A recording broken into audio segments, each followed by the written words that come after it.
One Regina daycare says the $10 a day childcare program created by the federal government has created a financial crisis.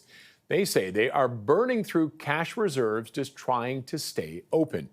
Joining us now to discuss this more is Victor Roman Marrow, the board chair at Scott Infant and Toddler Center. And Victor, thank you very much for joining us. Yeah, thanks for having me. What is the issue? How are you guys burning through cash?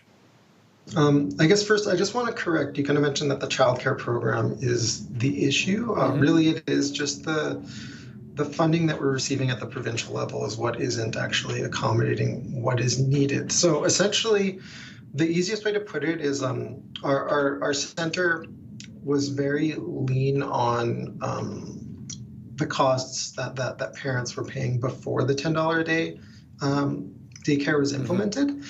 So for example, our fees are about $810 for infants back in 2021, which is what it was when the fee structure went into place, whereas there are other centers that, were in the $1,200, $1,300 range.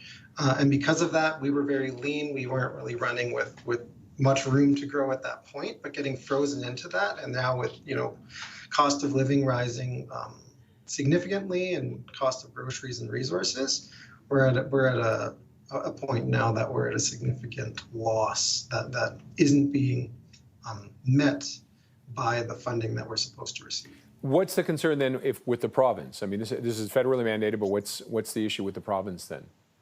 Well, the funding is coming from the provincial level, and that's what we're trying to work with our provincial ministers to make sure that we can actually get our fees covered the way they're supposed to be. So it's a joint initiative, essentially. But are they not covering? Is it because of all your costs have gone up, but they haven't brought in any increases? Well, the problem is the increases haven't kept up with the costs, and that comes in a couple ways. One is the costs that are also mandated from a government level for employee wage increases, as well as those initial fees. But to kind of give a really clear picture, is, as I mentioned, our fees in 2021 got frozen at $810 and then have risen a little bit based on the percentage increases.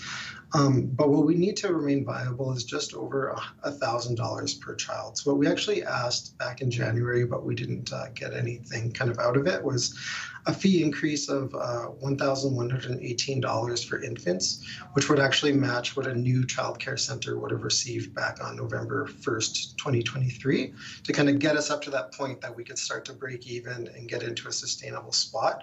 We know it's a reasonable amount. It's actually a little bit less than what new centers would currently receive based on conversations that we had with our ministry representatives back in May.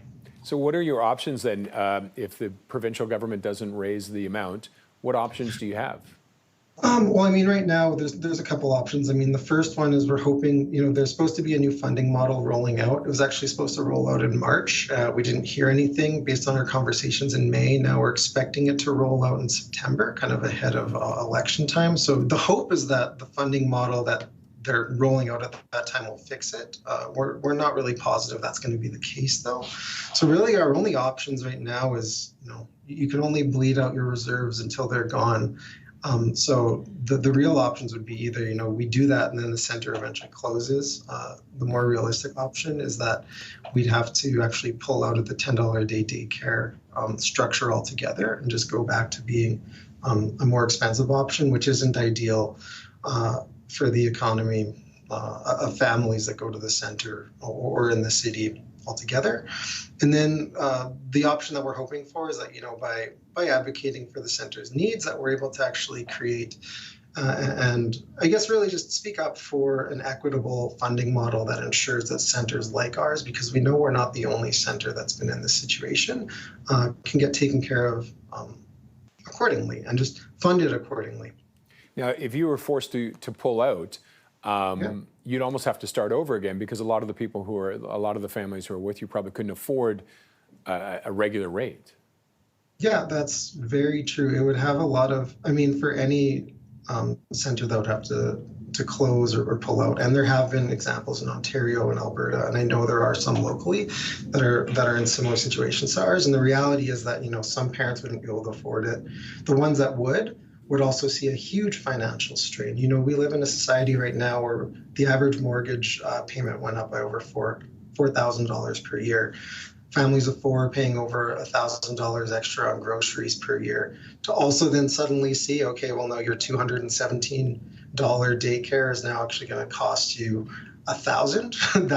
That's an extra cost that just might not be manageable on a lot of families. It could put people in a situation where, you know, maybe a family with two parents, one of them went back to work instead of taking care of the kids. They might have to then go back to, well, maybe I can't actually even have a job at this point. And there's a lot of financial and economic and workplace effects of this. Okay, Victor, thank you very much for sharing your story. We appreciate it. Awesome. Thanks for having me.